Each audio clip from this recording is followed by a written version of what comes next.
Well, hi there, racing fans, and welcome to another edition of Winning Ways, where we've got a full program in front of us. We've got the Gold Cup. We're going to review the Gold Cup and chat about everything that happened on Gold Cup Day, Eland Gold Cup. And then we've got a very interesting guest in the form of Dennis Evans, owner extraordinaire, and certainly got a life story which we'll find out all about. But Laf, it was a hell of a weekend. Yeah, I'm more interested to find out why you didn't win the green jacket. I tipped you to a lot of people. I said, James has timed his run to perfection. They say the cock got close. He ran third, yeah. You know what it's called? The Lebs would call it badeless. Absolutely you badeless. Or the cock? Me. Okay, badeless. Eh? The cock, you can never blame Mike the cock. He did something extraordinary on the green jacket, morning of the final round of the green jacket. He got in his car at 5 o'clock, having been fired up until 2 o'clock in the morning. He was at the Gallops? Him and Delpesh go to the Gallops, gallop their horses for the Gold Cup. Win the Gold Cup. Win the Gold Cup. And then, well, it was absolutely But Jim, were you ever in the hunt? Oh yeah, I was always there lurking, but I usually am a lurker. But I don't know, you know, no Bader. No, but a lot of fun, James. It's great. a fantastic tournament. I really missed that tournament. It's well, great fun. We missed you. I can tell you, we missed you. They said next year you got pride of place. I heard it's my turn to try drive the ball through the window. Well, did you hear about what happened? He hit the framework. They gave him a big driver. Yeah, but he took out the driver and he nearly took out the television behind him.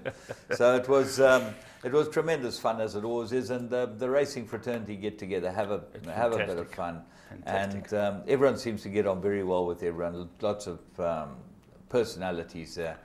Was Rickyson up to his best? Rickyson was at his very best. He's got the most amazing outfits at Rickyson. He buys them at the Chinese second-hand shops. There in Chinatown. Downtown Beijing. He's a celebrity there. Yeah, he must be. But he's a bit of a dancer, I believe. No, he's got everything. He's got all the moves. Rickyson's got everything. Kevin Shea was bad. He'll be back. He'll be back. Him and I'll be back. Yeah.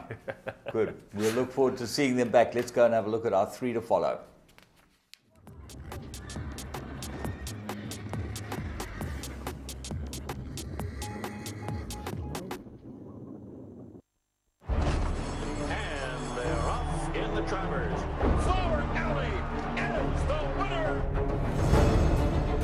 His dad, Distorted Humor, he's probably one of his best sons at stud. I'll have another, wins the Derby. I'll have another in the Preakness. Lilacs and Lace, 48 to 1, upset. He's just a big, strong, leggy horse.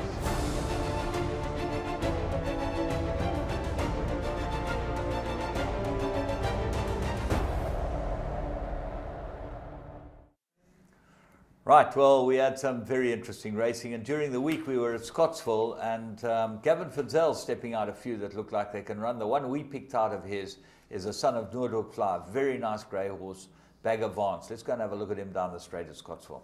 Yeah, Bag of Vance named after a golfer, isn't it? Yeah, he was a caddy, I think. Yeah, caddy, that's right. There's a movie on him. They had a movie on him, yeah.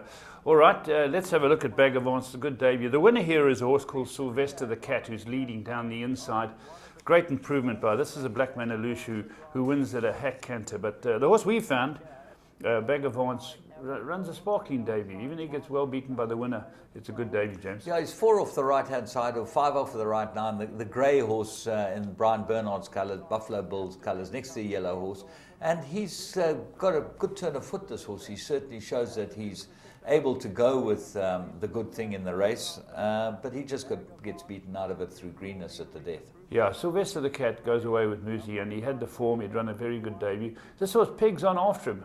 You know, he's run a good race, this Bag of Vance. The rest of them starting to get interest, Delirious Nomad and Quantity trying to plug him back for second. But the winner's home and dry, and I think this was a very good debut by the grey horse. Well, when you consider that Delirious Nomad ran third, the horse in the orange, he's shown some form, and this horse Bag of Vance beat them easily. I liked him in the parade ring. I thought he was a good-looking specimen. His Noordhoek Fly is bred by Rijo Stud, and well named as well, Bag of Vance, certainly a great name. But we're going to move on, and we're going to have a look at a horse I think might be the July horse next year. The way this horse won, he looks very useful. He's a very nice horse in the parade ring. He's by Ideal World, who's Maurits Fontaine's sire, and he was sold by Maurits Fontaine. But the way he won on Saturday Gold Cup Day, let's go and have a look at Cape Speed. Yeah, this is a very nice horse. Funny enough, with juvenile winners over 1900, and every one of them was a maiden. No juvenile winners here, but Carl Nisius rides him in Kaya Stables, the July winning Silks, if I can call it that. And Carl tries to get him into a better position, but he realizes that he's going to have to come from off them. The speed is on, and he finds himself in the back lots. What is interesting is that this race used to have quite a decent stake. And as a result, it was like a sort of mini juvenile feature. It's now just a juvenile plate. Yeah. So basically, the guys aren't preparing their better horses. I went back, James, on this race. This 1900, winners 1900. A lot of horses were thrown in there early. I went back over the records. Sure, a lot of them have failed after this. Yeah. It hasn't been a great yardstick. But having looked at the way this horse was ridden, given a patient ride, how he played with him, pedigree to stay all day, this is a very good horse. I think he's an outstanding horse, and the way he won this, he looked like a good horse in the parade ring, and the way he won this, I don't know that he beat anything of any note, but I know Charles Laird thought that their horse was unbeatable, which is sitting second at this stage, and went early. He's a Bernardini. He cost a lot of money on the ready-to-run sale. Team guys, he was I think he's the most expensive yearling on the ready-to-run sale. And so he should have been by Bernardini. But watch Carl Nisius, he's just absolutely cantering on this horse. He's got a bit of a lop here, this horse, but I would take an early position on him in the July, the way he won this. He looks like a real runner. yeah, he's very good horse. Here, Carl's slapped him down the neck a couple of times, keep him interested. He finds his gap. He goes past Arthur Marcus, who's run up the middle quite comfortably. And here you can see there's only going to be one winner. Yeah, it's hard to pick these horses that win a maiden, but I really like the way this horse won. He unextended, put them to bed, and he's just a nice looking horse, got a good action, he quickens up nicely. The second horse, Grazer Rocking, has been competitive, but he beats him facile. Okie doke. Let's go to the last one, and that's up in Gauteng, eh, James? Yeah, we're going to go and have a look at Turfentine racing on Sunday, and dead of winter. You don't normally find good horses stepping out in the dead of winter at Turfentine, but we think we found one here. Michael Leaf and Waiho Mawing stepped out, a daughter of Charge Forward. And Yes, Australian. Layla's Charger. She's a lovely filly, and there was money for her, 7-1 into 4-1. The starting price was 4-1 because it had to beat a horse called Rain in Africa, who had debuted so well, and looked the horse to beat. Let's have a look at the race and see how this is a facile victory. Here's the horse we found. It's Layla's Charger, runs in Michael Leaf's colours, and everyone's getting to know Michael Leaf's colours. He's got some really nice horses sprinkled around the country. Gets off well. The danger is on the outside fence. That, when I say the danger, that was the favourite, Rain in Africa. And Shane Goodspeed is your winner. And at one stage I thought, well, here we go. Rain in Africa is going to run away from them on the outside, but this horse quickens up beautifully after dropping a length or two off them. Yes, right on the outside with the white face is the Rain in Africa. She's the trippy filly. She ran second. Her first start was a pretty good run. But Michael Leaf's filly now drops off them a little bit. She's in behind them, behind the horse with the red cap. And then she finds a split. But Rain in Africa looks like she's gone. I thought at this stage Rain in Africa would win easily. Yes, quicken away and win easily. Then I glanced across to the middle of the course, and this filly had just gone right past him. And no race. And James, when you look and see it won by 5 1/4, this is a very impressive debut. Absolutely. Won extremely easily. Hands and heels. Craig Zaki rode it for Dominic Zaki. He's a new stable rider there. Good young rider. Yeah, and this Doddle did. So that might be worth having a very close look at in the future. Layla's Charger, one wonders where they go with her. And I think that she's quite a nice filly. We're going to have a look at Plum of the Week. Blast from the Past. And we've got very interesting Blast from the Past for you. It's Memory lane. That, if you're younger than 25 years old, you won't have remembered this. So, but if you were older, like some of us are, you'll remember this horse well. Gates are open. Soft falling rain, pulling clear. Soft falling rains won the SA Nursery by 3. Racing in the 2,000 guineas. Gates fly and they're racing in the Godolphin Mile. They're off and racing. Weight didn't matter. class tells. Soft Falling Rain, much too good. Soft Falling Rain, an impressive Guineas winner. Soft Falling Rain is drawing clear. He's made it 7 out of 7 by winning here today. But it's Soft Falling Rain who is powering away. We'll see out the miling style. A high-class performer wins the Nay of Joel Stakes.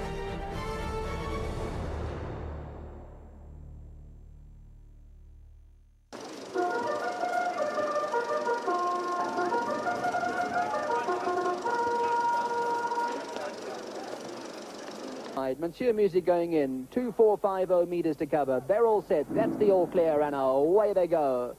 On the rostrum began well, and Warning Token. Agapanto at the rail is right there, only a half a length off them. Monsieur Music on the far side is doing what he did the last time he ran. He's going to go off, or rather want to go off and set the lead. Zelator is racing on their far side, and then July the 4th with a blue cap, racing 4 lengths off them. The Monk is racing 4th last, and then Stride ahead. Comarine is one from last at the rail with the white sleeves and the purple cap, and at the back of the field is Great White Way, racing about 9 lengths off the leader. That's Monsieur Music, the one on the lead with the white sleeves and the white cap, leading it by 2.5 lengths now to Warning Token in second, and Zelator finds himself in third position with the pink sleeves and the black cap. Great White Way, that's the one passing horses on the far side with the red sleeves and the red cap, racing about 3 lengths off them. A length and a half away then to Fleet Pioneer in July the 4th. On the rostrum is at the rail, and Agapanto still 4th last. The Monk is racing 3rd last, and then we go back to Comarine with Stride ahead on the far side, about 8 lengths off them. There's the head-on shot as they approach the 1400-metre marker. Monsieur Music, the one on the lead now from the Gary Alexander stable, and MJ Udendal. They've opened up to lead by 3.5. In second position is Great White Way, racing a short head in front of Warning Token, then Zelatoran on the rostrum. 1.5 lengths away then to Agapanto. July the 4th on the far side now, starting to move up slowly, 4.5 off them, and then Fleet Pioneer.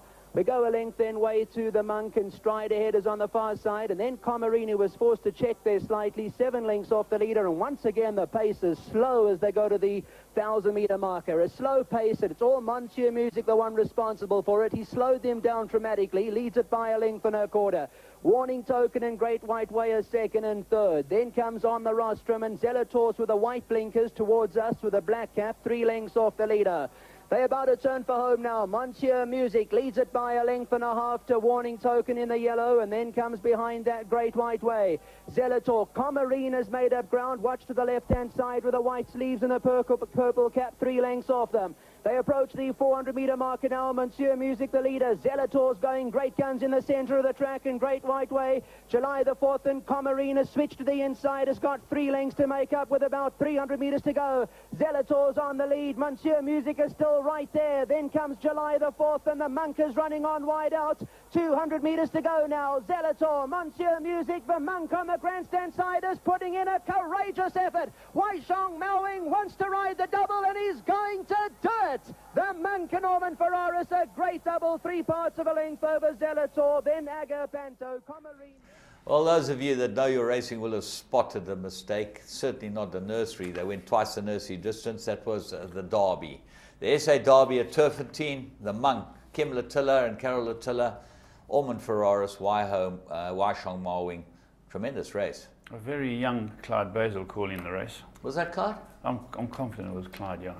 He didn't. He grew to get those guttural tones. Yeah, he did. He absolutely did. He's one of the gutsiest commentators I know. Yeah, definitely. No doubt. But well done to him, and well done, Clyde. Nice to hear. 21 years ago, hearing Clyde's dulcet tones, but a very good stay of the Monk. Yeah, Zelator ended up a good horse. We're going to go and have a look at Plum of the Week.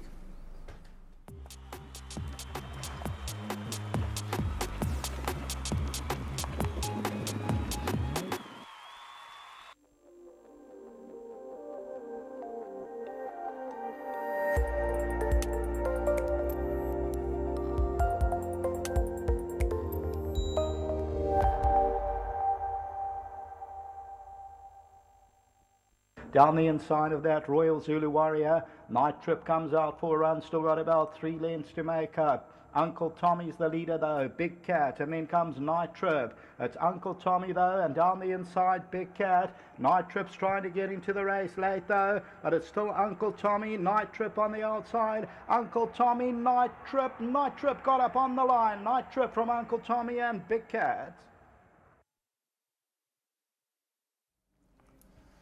Well, if you hadn't entered a better count, you could have got 5 to 1 about this horse. Night Trip, he ended up favourite, or second favourite, and we just highlight what a rider Anton Marcus is. Produced him on the outside, got up in the shadow of the post, and it was a nice way to end Gold Cup Day, wasn't it? Yeah, he's always been a decent horse, Night Trip. He's shown it against good horses, but he hasn't won for a long time. So good to get him back into the winner's circle. And again, Arthur Marcus seems to know exactly where that line is. Yeah, it was sad because it's Stan Ellie's last runner. Yeah. It was Big Cat, and he looked like he was going to win with about a furlong and a half to run. He looked like he had the race won. And I'm very sad to see Stan going. I think that Stan's like he's one of the doyens of the trainer ranks. No doubt. And it's sad when a guy gives up. I hope, and I've said this before, I hope someone comes along one day and says, I need a private trainer. Well, that's exactly that's what right up his alley, yeah, you know, because he's 100%. a wonderful presenter. I always watch him presenting, and I'm a big fan of his. Let's hope things map out for him, but all the best in the meantime, Stan. Yeah, very, very well-read man, Stan Ellie, and knows racing like the back of his hand. He comes from the famous Eddie family. You know, they bred a lot of good horses in their days, and nice to see him. Unfortunately, not leaving on a high, but as usual, very competitive. Stan, we wish you well on your future, and we're going to go and take a break. We'll be back.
Right, welcome to another edition of Current Affairs, where we had great racing over the weekend. It was the postponed Eland Property Gold Cup Day, backed up with some great Group 1s, and a great line for our Equus Awards, who's going to come through. James, always a good day's racing with that great Group 1 racing. Well, it shows that no matter where you are or wherever you have it, if the track's in good condition, you're going to have good racing, and it was very good. The track condition, I think the rain did it the world of good. Yeah. The jockeys were very positive. And it ended up a good. It's been a very good season. We took a lot of flack at Gold Circle because of the track being so difficult to get right, and all those races last year's season. So this year, a lot of thought went into it, and a lot of. I'm very pleased to say that both tracks have stood up well. Yeah, well, it certainly was a good day's racing, and we kicked off with the first Grade 1 of the day, which was the Queenie Stakes, and this was over 1,600 meters for the fillies. And the interesting thing about this race is that the winner had been beaten the last 3 times it had run at level weights, at these same weights, by 3 fillies who topped the boards in this race, and she beat them convincingly. So it shows you how much an extra 200 meters makes and how horses change over their two-year-old career. Let's go and look at Lauderdale winning the Queenie.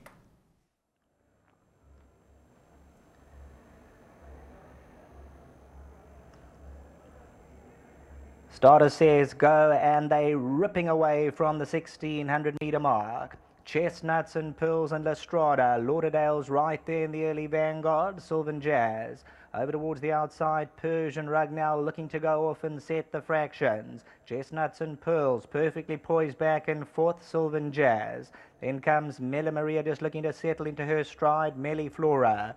Fort Embers, a little bit green around runners there. You can see in those blue sleeves and cap, get some encouragement from Pierre Stratum. Flying Ice and Bernard Fadeherb 7 lengths off the tempo. Queen of Credit, White Sleeves and Cap. Big Sugar gets a taste of the bit. Oldham is the trailer. Persian Rug now, the free striding one, comes to the front by a length and a quarter. Lauderdale Lestrada, Chestnuts and Pearls in the box seat, just 3 lengths to make up. Fort Ember continues to get niggled at around them. Sylvan Jazz, Mela Maria, Melly Flora, Flying Ice can have to pick up the gallop, got 7-8 to make up. Top of the lane, Persian Rug in the Taquini Stakes, Grade 1.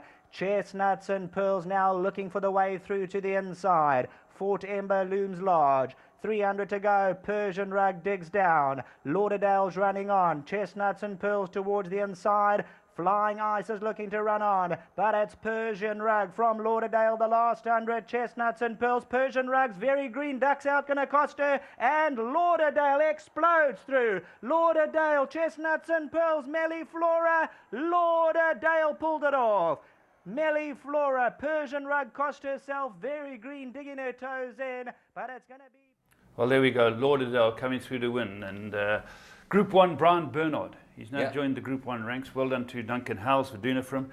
And a little fortuitous, I thought, because when you watch the replay, the horse jumps the shadow, the third horse. Yeah, not the first time. No, not the first time. And Persian Rug, they drifted in the betting. They said Persian Rug that had problems in the preparation. So it was a great run by Persian Rug. But let's not take it away.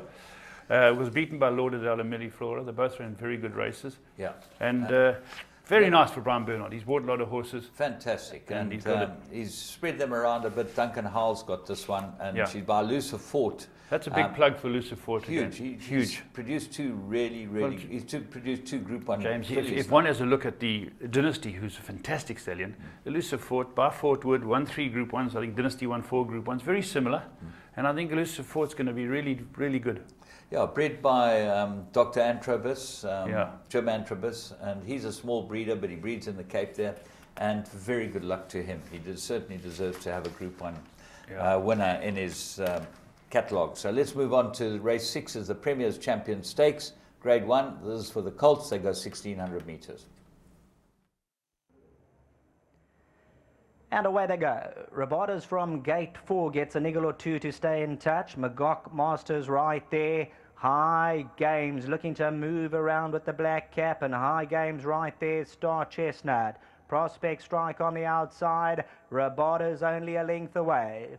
As Michael, as he said, High Game, they got a game plan, and he's going to set the fractions. They're not going to walk around. Rabota's perfectly poised. Prospect Strike and Star Chestnut, Magog Master. Roman Calamity's just 3 lengths off them. Mr. Roy on the outside. Abba Sherry, a little bit green in the runnings, giving them 6 length start. Escape Route looking to get a length closer. Nephrite towards the outside. Singer's King as they stretch out. Malak Al Maluk must be 12-13 off them. Jet is further back in the running. In behind them, Cutting Edge, Ricky Tikitana. High Game. He's in front by a length and a half. Rabada just waits at the rail. Prospect Strikes on the right-hand side. Still on the bridle. Star Chestnut corners around them. Top of the lane, Prospect Strike moves. Rabada's on the inside. Abba Sherry starting to unwind with Star Chestnut. Prospect Strike. Rabada toward the inside. Abba Sherry starting a big run on the outside. Rabada, Abba Sherry and Prospect Strike. Rabada digs down. The stable companion. Abba Sherry's all over him. Prospect Strike. Rabada's on the inside. Magog Master, Abba Sherry. Rabada with his head in front, and Rabada pulled it off. Prospect Strike perhaps second. In behind these, Abba Sherry running an absolute blinder. To the line they go. Well, there we go, Rabada. What a great win. Now it retains that unbeaten status, and this time winning another big one, but this time a Group 1 to, I think, cement its position as top of the colts in the Equus League. Absolutely, but I think there's a very good crop of colts. I think that Prospect Strike has got an amazing pedigree, this horse, and he did it the hard way from a bad draw. Draw 14, and ran wide. Al-Bashir, I think he's a very good horse. Very good horse. A wonderful race, James, for Mark Azzi. Mark Azzi ran second in the fillies version. Yeah. We're not beaten far behind Lauderdale. And then here, first and third. Abashiri, only its second run of its life, if I'm not mistaken. Yeah, Very, very nice run indeed. And you've got to believe that this horse is quite useful. From draw 2, he ended up right on the outside, so he must have got some trouble early on. McGock Master, another honest run, being second, fourth in 2 Group 1s. Well, he shows that the form has held up, whereas the form of the fillies, this horse will be Champion 2-year-old colt. I'm interested on your thoughts of Champion 2-year-old filly. It's still very open. Obviously, the Group 1 winners have thrown their hats in the ring. I'm trying to think. There were the 3 Group 1s and the tell. Let's not think too hard about it. We're going to move on and have a go at the Gold Cup, Elan Gold Cup. 2 miles. Let's go and pick them up at the start. Property Group Gold Cup, Grade 1, 3,200 metres. There's the all clear. They sent on their way in South Africa's premier long-distance horse racing event. Along the inside, Vino Veritas is right there, solid speed with a good position. Jay's outsider with the blue cap overcoming the draw. Ash Cloud is back there with Kingston Mines. Savage Wind is on the outside and Wild Wine a perfect position near the rail. Wild Ash is racing about 5 lengths off the leader at this stage. Coltrane and Gone Baby Gone, they give them about 8 or 9 lengths start as they go on to the poly. And they'll link up once again with the turf now as they head towards the 2,400 metre marker. Further back in the running is Kolkata, and then comes Gold Onyx. That's racing about 9 or 10 lengths off the leader at this stage. Hard Ticket and Disco L. Balance Sheet is one of the trailers as they swing on to that back stretch, and Storm Warning is the trailer. As they move towards the 1,100 metre marker in the Eland Property Group Gold Cup, and the leader is Savage Wind. Kingston Mine with the cheek pieces is second. Jay's outsider near the rail.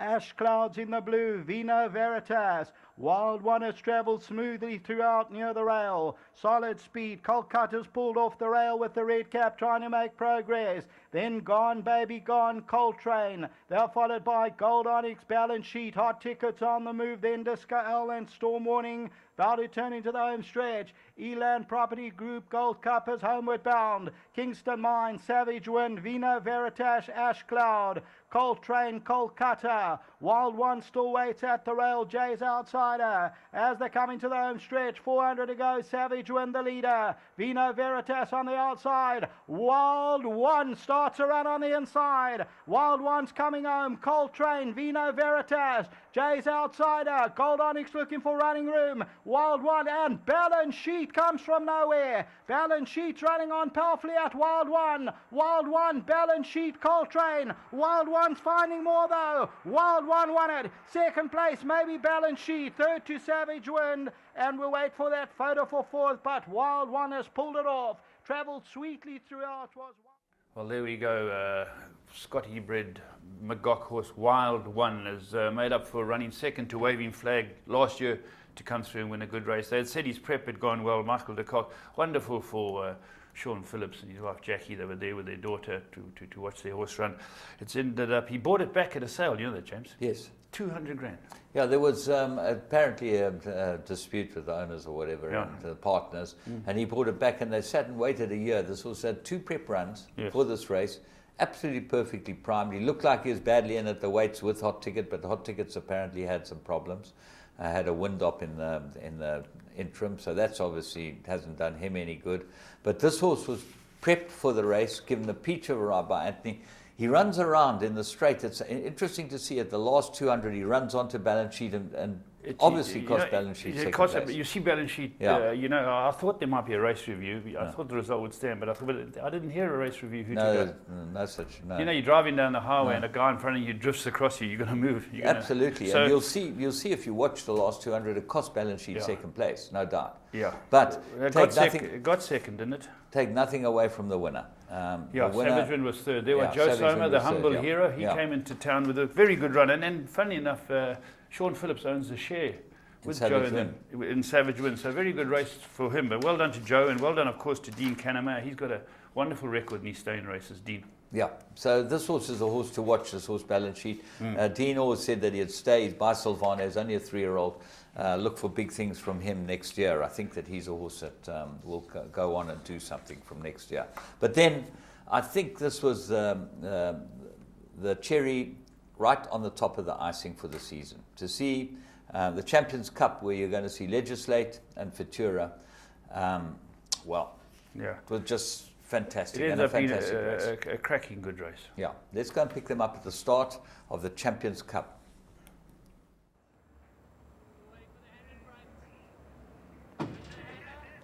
Futura tried to rush the gates and they're racing away. Ashton Park missed the kick and Futura was slow, a length and a half.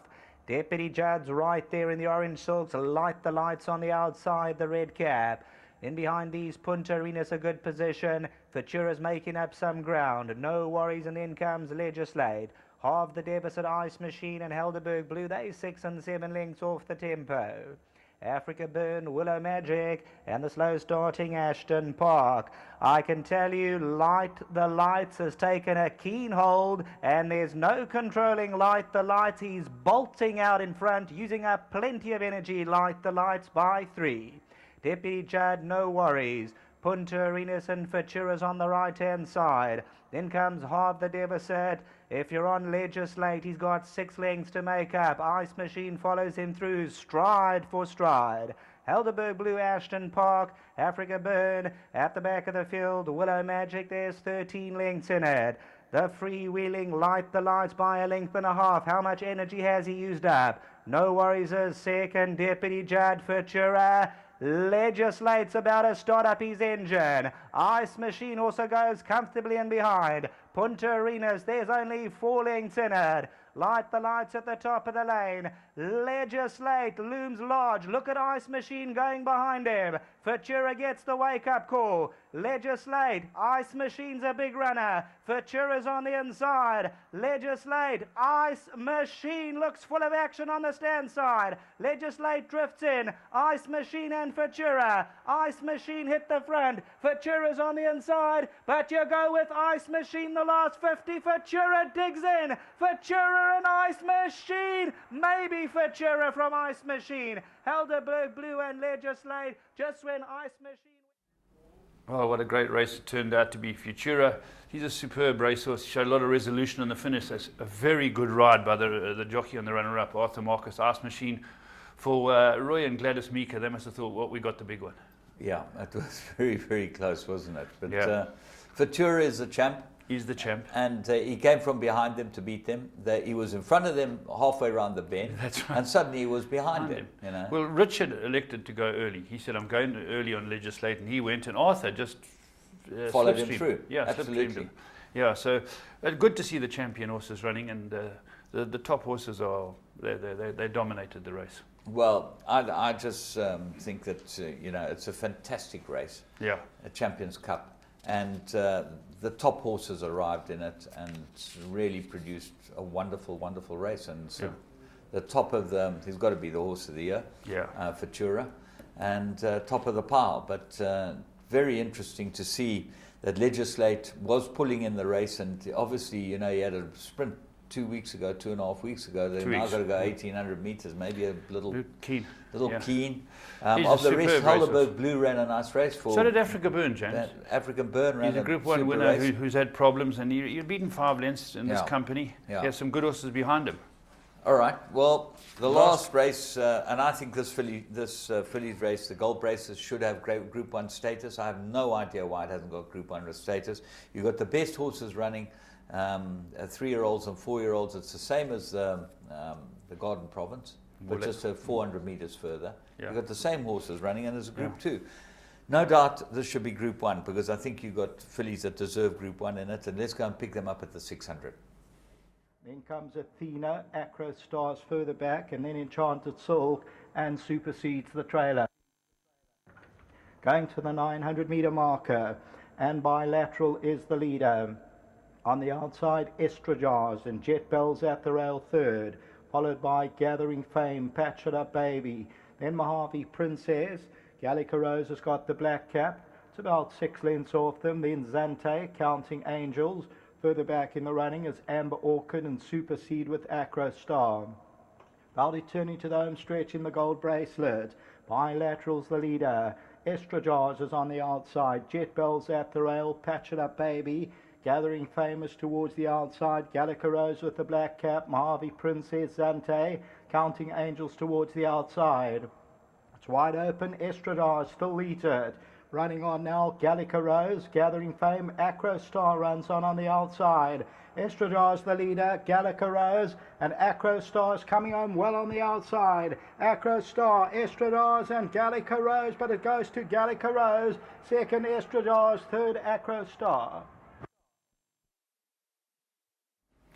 Yeah, Gallica Rose, another very good win. Well done to Bernard and Joey. They timed it right and beat the two Australian horses, Esterage and Acro Star. Good filly, this. Yeah, the Stegmans who bred Hunts Judy must have been heartbroken after Hot Ticket, who they bred, ran so badly in the Gold Cup. But then to come bounce back with a Group 2 winner like this is really nice. She's a Silvano filly. And she's obviously pretty good, this filly. Yeah, she is good. She is good. She runs well here. She certainly won a very good race. I think that the favourite ran no type of race, Jet Bell. Yeah, no type of race. Athena ran a reasonable race. Sprinted. It didn't help Athena too much. Yeah. The 3-year-old of Mike de Cox, Estradage, ran a very good race as well. She might be a horse worth watching over the next season. Yeah. But all in all, what a wrap to the champion season. We've had an unbelievable champion season. And just talking about champions, your champion, where's he? Yeah, he just arrived in Mauritius, Harry's son. He's got there and everything went well. He's doing well. He's done his quarantine here and he's there for 3 months now in Mauritius. And apparently you're looking for someone to well, while we're about it, we're going to put out an advert for any assistant trainer because Roy's going to be going in about a month to 6 weeks' time to go over and join. So any person out there, we're looking for an assistant trainer for our stable. If you... everything will be okay, well, that's enough advertising. American Pharaoh. I'm not advertising American Pharaoh. I'll leave you to advertise him. He's a beast. A beast. He's a beast.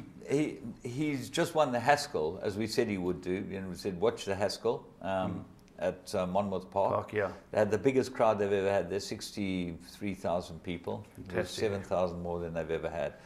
And when you look at the fractions, 22-2, 46, 109 for 6 furlong. Yeah, that's like a merchant. It's faster than the merchants on the dirt. Yeah. It's just absolutely amazing. And he beat them going through the furlong post. He was 5 clear. He just went him past the pacemaker, and he has eased down to win by 2.5 lengths. Brilliant, brilliant to see a champion racehorses. Yeah, absolutely brilliant. Okay, well, we're going to call it a day. If you want a job with Paul Lafferty, you know where to go. If you want a job with me, well, you'll have to listen to me chatting to Dennis Evans in about 10 minutes' time. So enjoy that. Giant with 200 to go. He responds and Our Giant roars away. He's going to take the glory. Our Giant taking no prisoners by 4. Let's hear it for Our Giant, Anton Marcus and Charles Lee.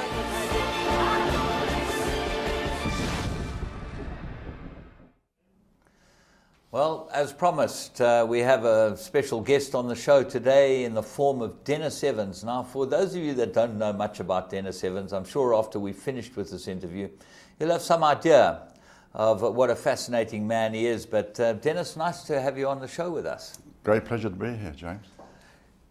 What you're famous for and what you're probably in town for at the moment is being a part owner of Legislate. Well, it's a great honour, I think, to be involved in a horse of that sort. Just a bit of background, we bought him early on and he showed a bit of form and did one in the Derby, won the Derby in the Cape.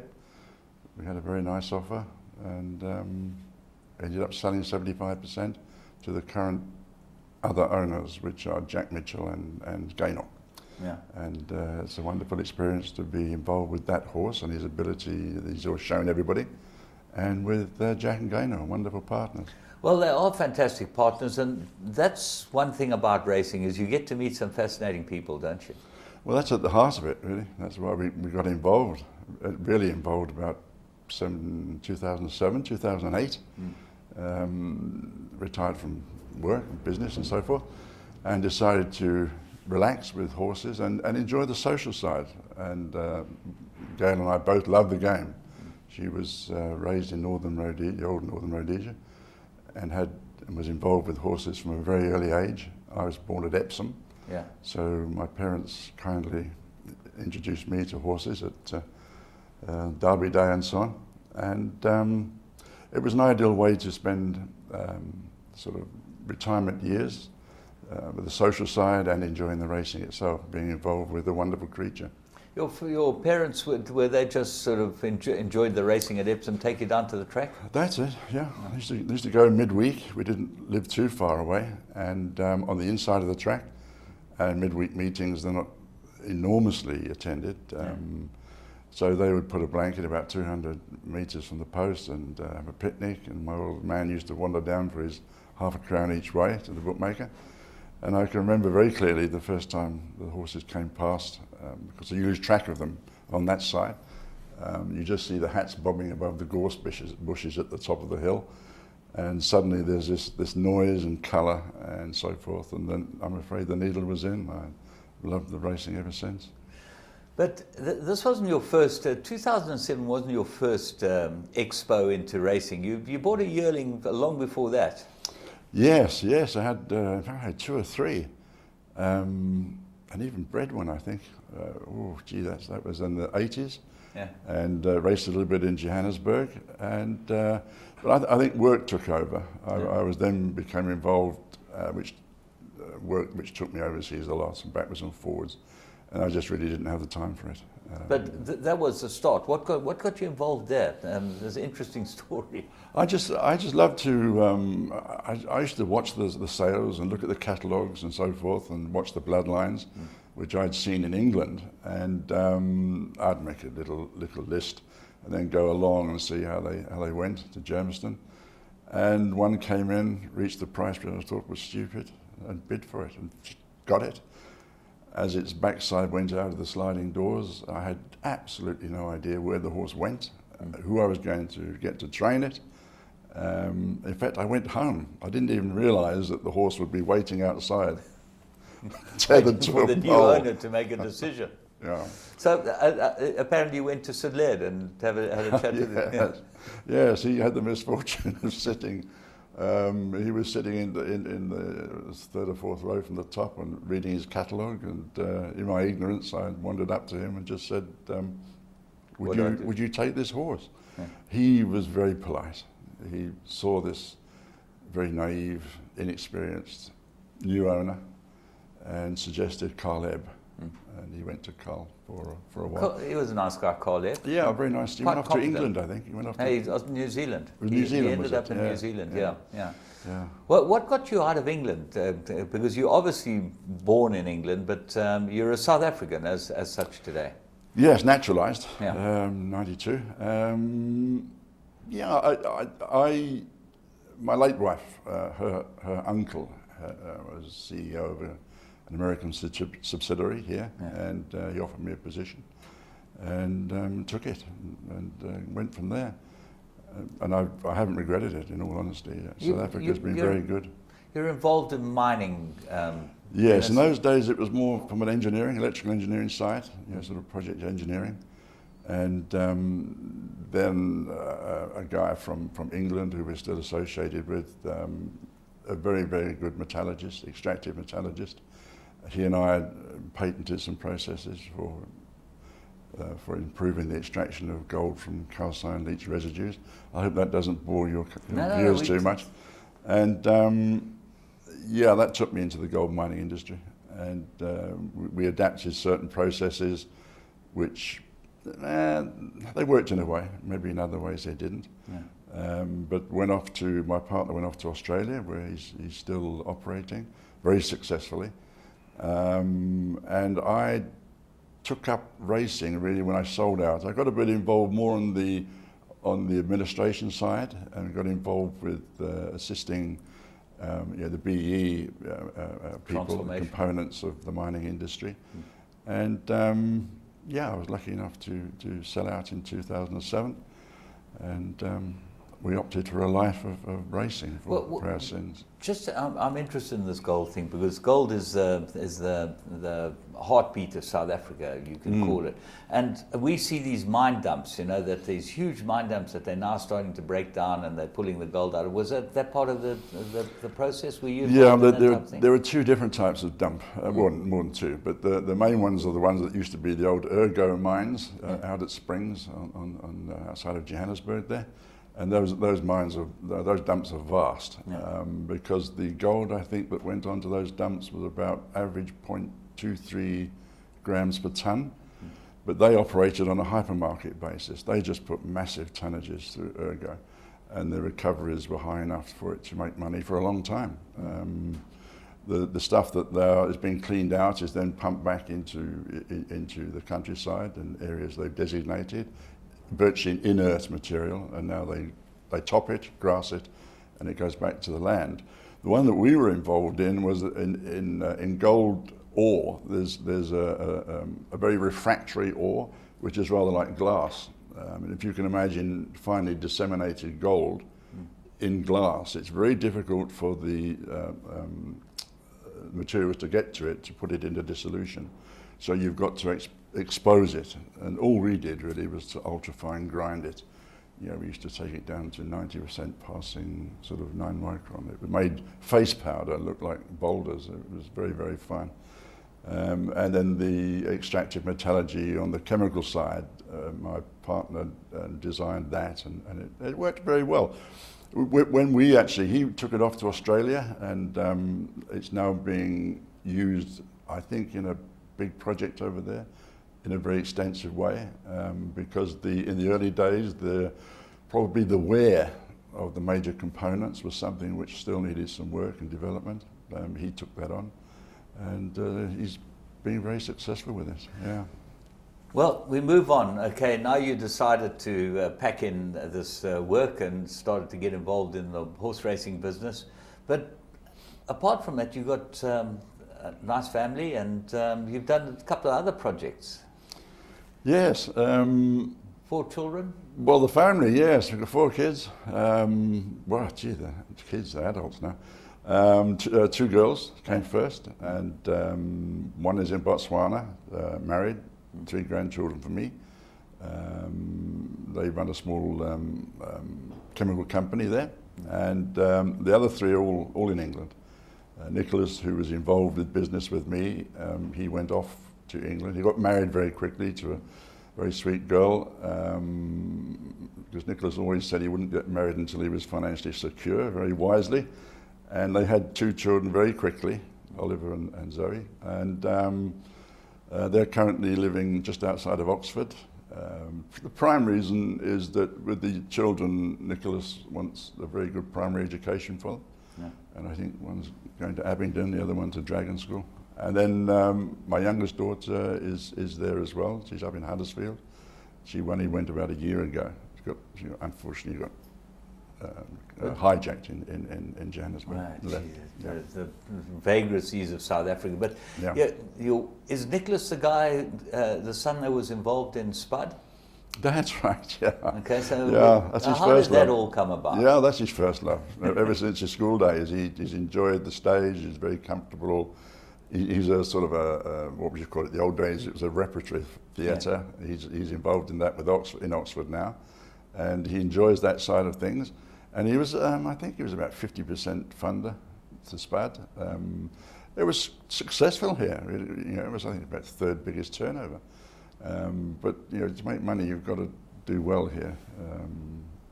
It's still, I think, selling overseas. Airlines buy it, but it was the little bit I put in. I've yet to see. I've yet to see most of it. Interesting is I went to my class, and it reminded me very much of my school days at my class. It was, we all sort of associated ourselves with it. It was a fascinating film, and John Cleese, did you get to meet him? Yes. We had a dinner up at Summerhill. Well, we were having a dinner anyway, and it just made sense to me just to invite the production team and John Cleese along, just to say hello, really. Interesting man, very interesting. He's had woman problems, hasn't he? Well, he pays a lot for the wife that's just gone. I think his yearly alimony payments are quite enormous. So he does a fair bit of work at the moment. It's sort of worldwide. And the first thing that strikes you is his height. He's about 7'3", 7'4". Is that tall? He's a tall man. I thought he was about 6'5", so he's a very, very tall man. He's fit. He's very fit. Is he funny to have dinner with? Is he? No. Is he not a raconteur? No. He's a very private man. He respects he protects his privacy, but very closely. And but that particular night was the first time that he'd met Troy, the young boy He played in Spud, yeah. And he made a very valid point. He said, "I want to get to know you before we go down to the set tomorrow. So you will sit beside me," and disrupted all the seating arrangements. And by the time this evening's over, I want to know you. And he achieved that. Yeah. Obviously a professional. He's a very funny man. We love him on sort of all those faulty tires as he was famous for. And I think before that, what was it? Blackadder. Oh, gee, yeah. Well, no, it was. That's I think there's later ones. Yeah. Fish Called Wanda and that sort of thing. Yeah. Monty Python. That's where he started. Yeah. Life of Brian. Life of Brian. Biggest diggers from one. Yeah. Okay. Right. Let's move on to Racing Matters. So. Sorry, before you go to that, I'm sorry to interrupt you because I'll never be forgiven. Is my youngest son, also Matthew, lives in England as well, in London, in Guildford, and that was the reason why we've just come back late he just got married about 2 weeks ago. Oh, good luck to him. Yeah. Well, and he was a sportsman of the family. He played professional rugby there for 10 years. So, and who did he play for? Initially Gloucester, and he got a scholarship from Michael House. He was at Michael House at the time. They came across. He got a scholarship, went there, then Worcester, got full terms. Then he joined Cornish Pirates, was with them for about 8 years. And is he still involved in rugby? Or? No, he left. He decided that the future was coming up fast, and he went back to university and got his degree, and then he's gone into the recruitment area. He's now quite involved with Michael Page, and he got married, as I say, a week ago. Dennis, that's fantastic. But going back in your life, you were a bit of a sportsman yourself.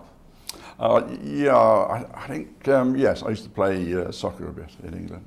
I used to play for Fulham Juniors and then a couple of the senior amateur sides. So do you support Fulham today?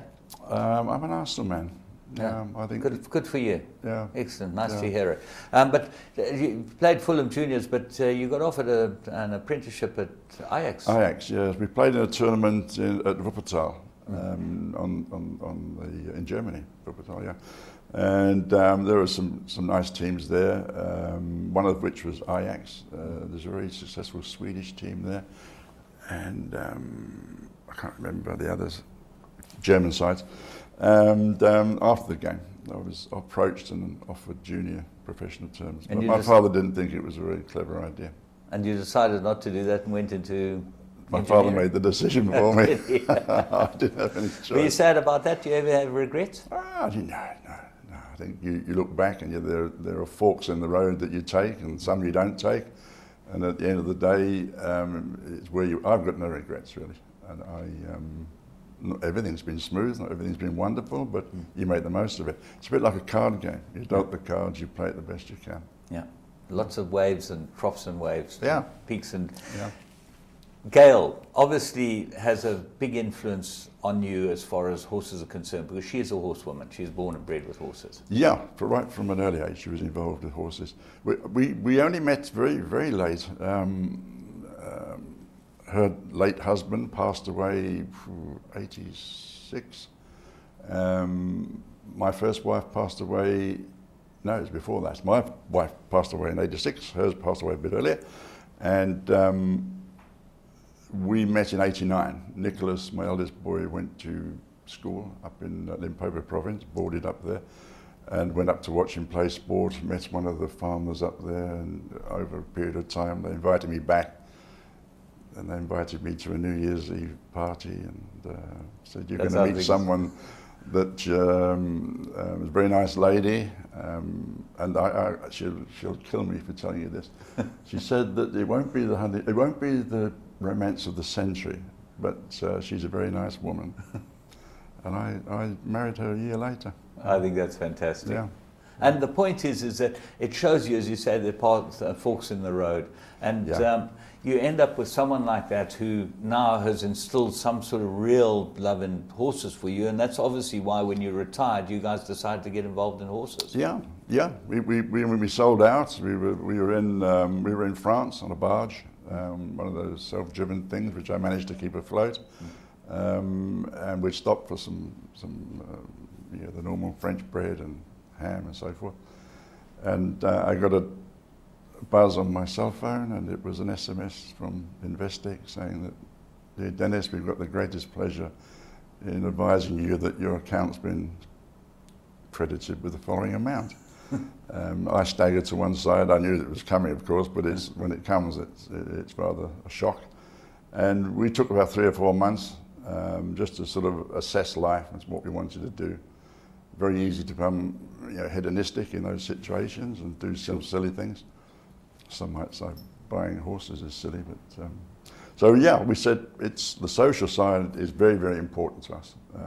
Very important because, as one Australian guy in racing said, that racing is the leisure dollar, and if you don't enjoy it, get out. Absolutely. And it's very important for us that the people that we deal with in racing is people that we like to enjoy ourselves with, and that goes right the way through, from the breeding side to the training to the jockeys. And I think we've made, I like to think, good friends with a number of jockeys very close to us.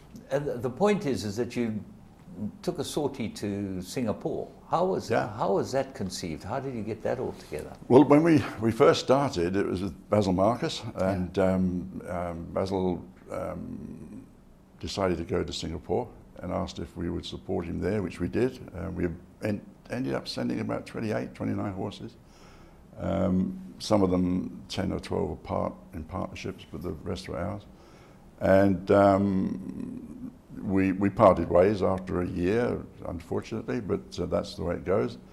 And we then decided to go to 3 or 4 trainers. We then split them up to David Hill, Cliffy Brown, the Australian, and Pat Shaw, that everybody knows. And one thing, Basil can pick a horse, because we had 4 Group 1 winners in that 28. So when I look back, he was probably taking it a little bit for granted, because the success came quite quickly.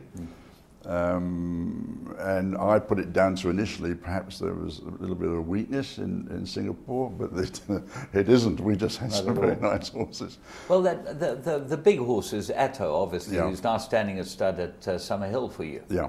That must have been a fantastic evening. I think you won the big race. Yeah, unforgettable. You won the international Group 1, the Chris Flyer sprint. The guys that come over, we had Secret Assets, but the big one was Krypton Factor, that had won, I think, either the... He won the big Shima in Dubai, I think, didn't he? One of those two, one of those sprints, big one. Top horse, yeah. And of course, his claim to fame was the 3-length third to Black Caviar at Ascot. Yeah. But to be fair, perhaps the course didn't suit him.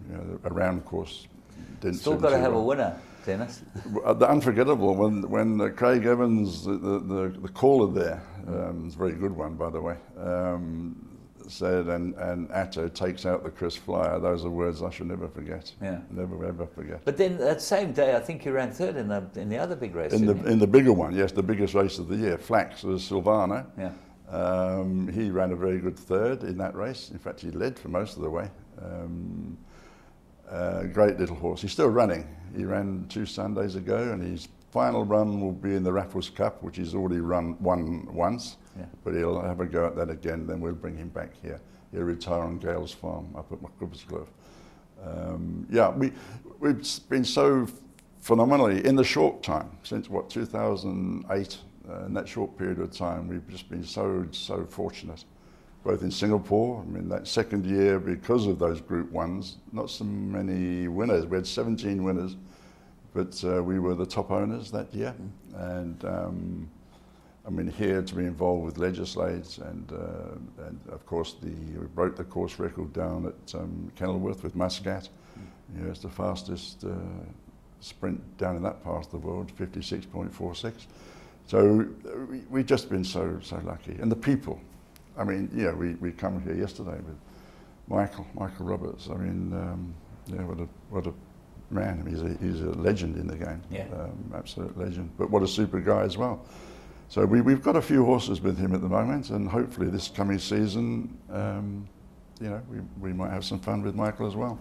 Dennis, unfortunately, we're out of time. All we can do is wish you many more successes, much more fun, because there's no better way to spend your retirement years than owning horses, is there? Well, it's great fun. It's great fun. We're enjoying it, and it's obviously a great pleasure to be on your program and to meet you again. Well, Dennis, as I say, the whole of South Africa wishes you the best. We hope Legislate ends up doing it in the barn for you. We know you got Atto. He'll do well for you as well. Well, we hope so. And look forward to seeing you again soon. Great.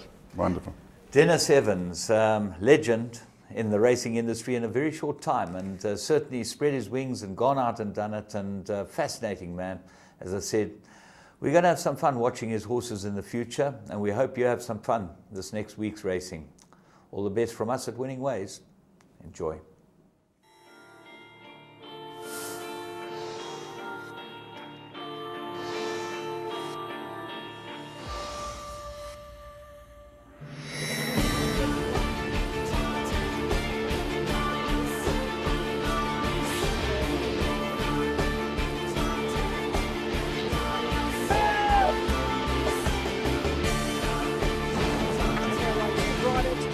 The second position, but Military Roses giving them a bath. That's one of the biggest millions I've ever seen. Grace Valana, the leader. Grace Valana.